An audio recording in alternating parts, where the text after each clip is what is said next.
Hey everybody, welcome back to the channel. Boozer here. Thanks for stopping by. In today's video, we got some news from Plarium just to confirm some things that were going on in the game, and what we were thinking about all along was actually correct. So let's jump right into the news real quick here.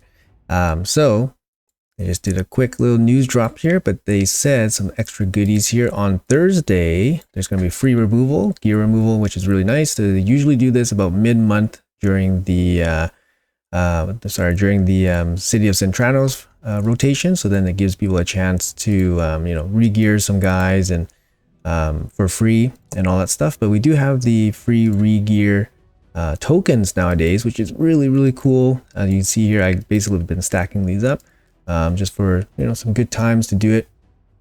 But we do have the free gear removal coming up on Thursday, so make sure you guys plan accordingly. After that, we do have a couple of boosted dungeon events. The dungeon events are already given in the layout here. So we have a triple boost here for speed for Dragon's Lair. That's great. That's the best set from Dragon. And then we have a triple savage from Fire Knight as well. So obviously these are basically energy sinks for you guys.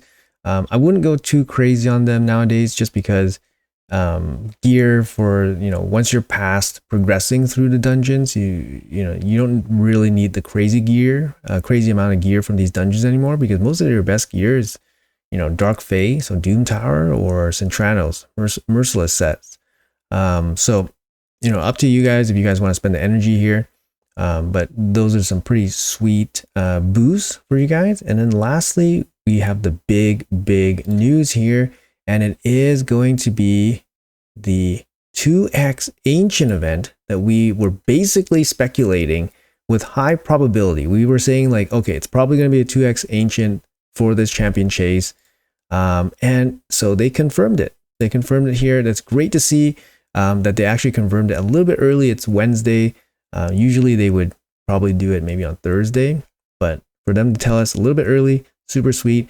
And we finally found out what happened to the last Faction Unity champion, Dune Lord Gregor. So you can see here the Faction Unity champions are boosted for the last 2 days, 3 of them per day, and then they left out the one Faction Unity champion, which was Gregor. But now we know that Gregor is showing up in his own boosted event for the champion chase. This is pretty good. I mean, they're actually giving us this info, on the second day, basically on the last day of the summon rush, which may alter some people's decision making in terms of whether you want to use the ancients for the summon rush, which has a boost on it right now for points, or use sacred shards. So if you guys watched my previous video, was telling you guys basically to save your ancient shards for the champion chase, because we were speculating that there probably was going to be a 2x boost for ancient shards, and that the ancient shards for the champion chase is way more valuable than using ancient shards for the summon rush. So if you're in that position that you haven't pulled yet and all that stuff, you probably should still use sacred shards for the summon rush so that you can use the champion chase, complete the champion chase with ancient shards instead. That's what I'm going to do. I'm going to be pulling my ancient shards for the champion chase. I'm probably going to pull like a boatload of them, to be honest. Like I have 224, I have a bunch of gems basically to cover me in case of some guarantee like ancient champion, which I don't know, it's probably not going to happen. But you never know, right? And you probably want to keep like 150, 180, but I'll definitely be pulling my ancient shards for that event. I also have remnants to pull, and I do have this lovely steed here that I might pull. You guys might have noticed that my Marius was poking out here in the side corner. I haven't really talked about him much, but I'm saving him for either CVC or this champion chase. So it'll really depend how well my ancient shard pulls will be for this upcoming weekend. Keep in mind that you guys can skip 250 points for the Fae event and still pick up the 5-star soul. So for example, the chase event might actually be something that you guys want to skip, but it should be relatively much easier than obviously having loaded up on sacred shards and all that stuff to complete the summon rush event. But Ideally, if you're going for the 5-star, you probably skip the current active summon rush and then commit to the champion chase and then commit to whatever summon event is happening next week with your sacred shards. But I totally understand if you guys are going for the Thor pieces. And obviously you're gonna have to spend some sacred shards here to get the Thor pieces and the hammer points. But you know, if you guys wanted to use as little shards as possible, then it's probably best to skip the current summon rush and then focus on next week's summon rush and then finish the chase with ancients. Anyways, guys, just a quick news drop. That's all that's happening right now from the Plarium front. Just a bunch of boosts for dungeons that are happening, and then obviously the free artifact enhancement event, which is super nice. And then they confirmed that we do have the 2x ancients happening this weekend. So it looks like the rotation they're keeping, you know, somewhat relatively normal-ish, I guess, because, you know, we kind of expected that this would be the ancient event because, you know, 2 weeks ago they did have the double void, double sacred. The curveball obviously is when they do double primals. They might do double primals somewhere along the line just to throw it off a little bit, but it's really hard to keep track of all this, especially when they're starting to be a little bit more inconsistent about it.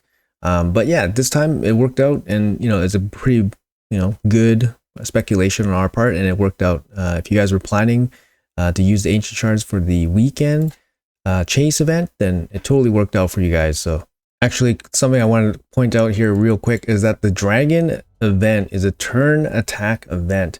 Actually, I wasn't expecting this. Also, the Fire Knight is actually a turn attack event. Like I said, in previous Titan events, the standard dungeon tournament was about 30 points, and then we had like a really difficult one with the Mithrala Titan event where they were doing epic only and then turn attack. It was very difficult, and those ones were worth 80 points. So I would assume that if it's dragon turn attack, it's probably going to be somewhere in the middle, and it's probably going to be worth 50 Fey hammer points. That would be just my guess. But I'm a little bit surprised that it's turn attack. Maybe it was, you know, I was thinking it was just going to be normal dragon tournament. But yeah, just something to keep in mind. You guys probably want to bring your, you know, actual, you know, speed farming teams as opposed to like, you know, solo food farming, for example. And of course, lastly, you guys probably want to wait until the Dungeon Divers becomes active before you guys start spending serious energy into the Dragon turn attack tournament. So just something to consider as well. They do line up pretty well. You have the Fire Knight lining up with the Dungeon Divers here as well. So you guys don't have to spend extra energy to try to complete the Dungeon Diver. You can complete both of the Fire Knight and the Dragon during the Dungeon Divers. So I would definitely wait until Friday before committing your big energy into the Dragon tournament. And one last comment, I guess, if you guys do have a solo farmer for Dragon, but you guys also have a very fast speed farm team, I would probably recommend going for the speed farm team to finish off the Dragon tournament first, and then just doing campaign to go farm your food. I think it's a little bit more efficient to do it that way as opposed to doing like solo farming food in Dragon. Because usually the solo farmer takes, I would say, probably 3 or 4 times as many turns to finish off one run. So that's going to hurt your turn attack points, and it's going to cost you more energy to finish it off. So I would probably prefer to probably speed through this with your normal speed team, and then just doing campaign to level food that way if you want to do it that way. Just something to think about. In any event, that's going to be it for the video. Just a quick news drop from Plarium. Let me know in the comments below what you guys think. Let me know in the comments below if you guys have saved up your ancient shards and are planning to pull them during a champion chase. It's going to be pretty good. Personally, I'm going to pull probably lots. I'm not too sure, but probably lots. I'm kind of itching to pull and just looking for reasons to pull, to be honest. But definitely going to try to refrain myself, but probably going to pull, you know, at least 50. I'd say I could probably finish it off with like fragments or something. But anyways, also lastly, make sure you guys are completing your Thor fusions. Make sure, you know, you guys got a day and a half. Make sure you guys finish it off here. So I got my 4 pieces here somewhere. I got my last pieces of Diana. I'm going to pull her, finish her off, finish the Thor fusion, and be happy. But anyways, guys, thanks for watching the video. Appreciate your time as always. Leave a comment below if you guys are planning to do any of these events coming up. And yeah, thanks for your time, and I'll see you guys in the next video.